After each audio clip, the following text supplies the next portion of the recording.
On April 7th at 5:32 p.m., Donald Trump announced a ceasefire with Iran. And from this announcement, we learned two things. First, Truth Social is the single greatest invention of our generation and is totally not a useless social media platform. And second, markets don't like uncertainty. Because the very next day after the announcement, the markets ripped. The S&P closed up 2.5%, the Nasdaq almost 3%, and the Dow climbed more than 1,300 points, which marked its best day in almost a year. But it didn't just stop there. Because a few weeks later, stocks were back at record highs, even as the ceasefire was actively falling apart in real time. Traditional financial media was calling this a relief rally, that the markets were celebrating peace, but the truth is, that's not what this was. This was something else entirely. But to understand what actually happened, why markets can be at all-time highs when there's a war going on, you first need to understand what Wall Street looked like going into this, because there's a lot more to this story than just a relief rally.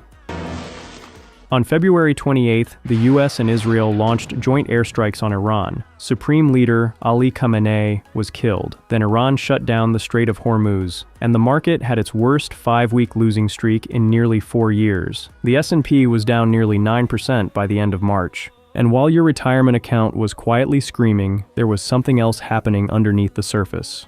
Wall Street was beginning to panic. Hedge funds didn't just start repositioning. They were selling at the fastest pace in 13 years. And that's not a loose estimate. That's hard data. Because Goldman Sachs had a front row seat to the show.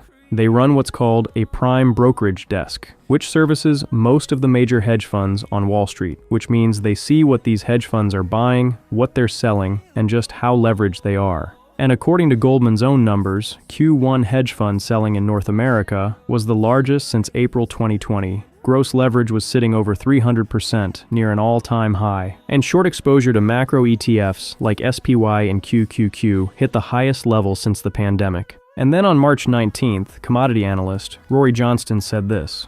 If you think about some kind of massive detonation in the oil market supply chain in the Middle East, and there's this shockwave that's kind of moving out, this shock is too large for the system to handle, and it will begin to creak and break the longer this goes on. Just how many barrels per day were those disruptions, the squeeze of 2008, and how big is this in comparison? It's bigger than anything in history. Every analyst I speak with, people again that I respect, people that are not alarmists, people that make fun of the alarmists, they're all terrified. Let's say the East-West pipeline is maxed, there's no issues at Yanbu, the Houthis don't get involved, et cetera, et cetera. In that scenario, with the strait remaining closed, we still need to shed 15 million barrels a day of global demand. And that just means prices, $250, $300 a barrel Brent. We will hit all-time highs in that scenario on an inflation-adjusted basis, almost guaranteed, almost by necessity. So I do think in that scenario, again, recession is too light a term. We're talking depressionary. Fast forward 6 weeks later, and this might be the funniest take of the year. We'll come back to why in a second. But at this point, the sentiment on the street was pretty clear. Everyone was bearish.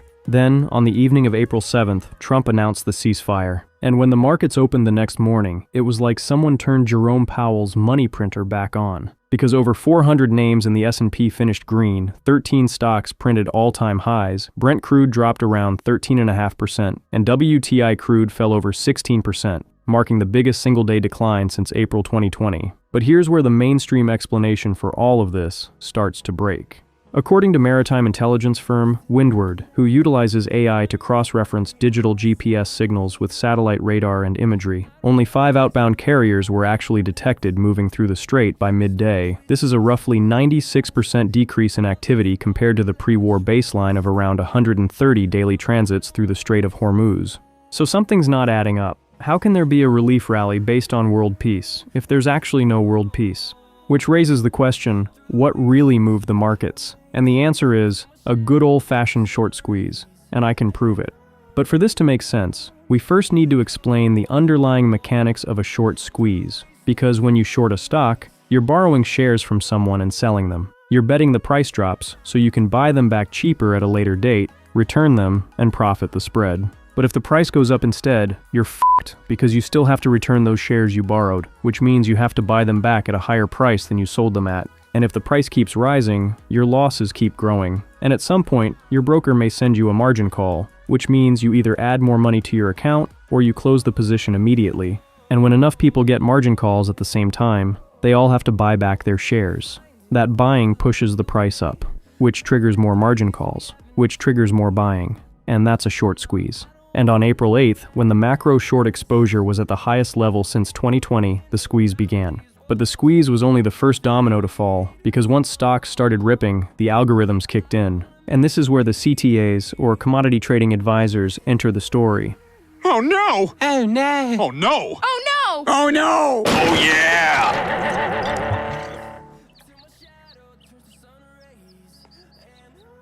These are systematic trading firms that run on rules-based models. They don't care about news. They don't care about geopolitics. They just follow trends. When the trend is down, their algorithms say short. When the trend is up, their algorithms say long. It's mechanical trading. Goldman reported that CTAs were sitting on about a 30 billion net short position going into the ceasefire. But the second the S&P crossed certain trigger levels, these models flipped, and they didn't flip to neutral. They flipped to go long.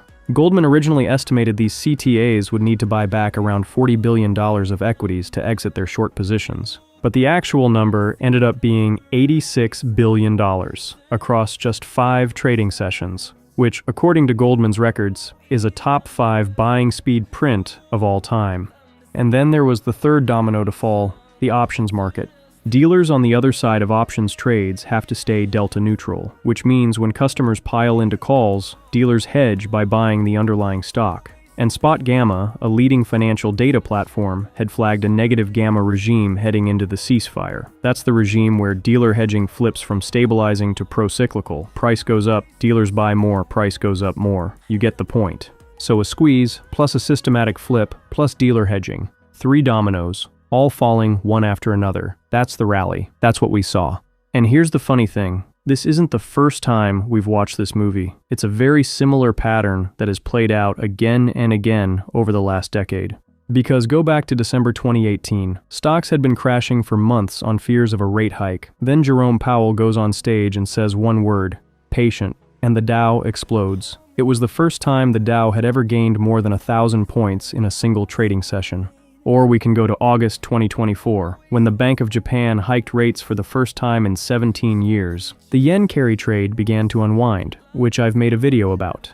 Then the Nikkei drops 12% in a day, then bounces 10% the next. These are all different catalysts, but the same mechanisms. And the reason this keeps happening is that the structure of the stock market itself has changed. 20 years ago, the market was dominated by humans. Portfolio managers reading earnings reports, analysts modeling cash flows, people making discretionary decisions about what companies were actually worth. But now, that market is basically gone. Today, 63% of all US stock funds are now held by passive indexers. That's more than $13 trillion of blind money that doesn't read earnings reports or care if Apple had a good quarter. It just follows the index on autopilot. And because most passive funds are market cap weighted, the bigger a company gets, the more of it they buy, which is how the Magnificent Seven now makes up over 33% of the S&P 500. So a massive chunk of the market isn't being priced anymore. It's receiving allocation on default. And what's left of the active investing side has also changed. The hedge fund industry has consolidated into a handful of giant multi-strategy funds that dominate the industry.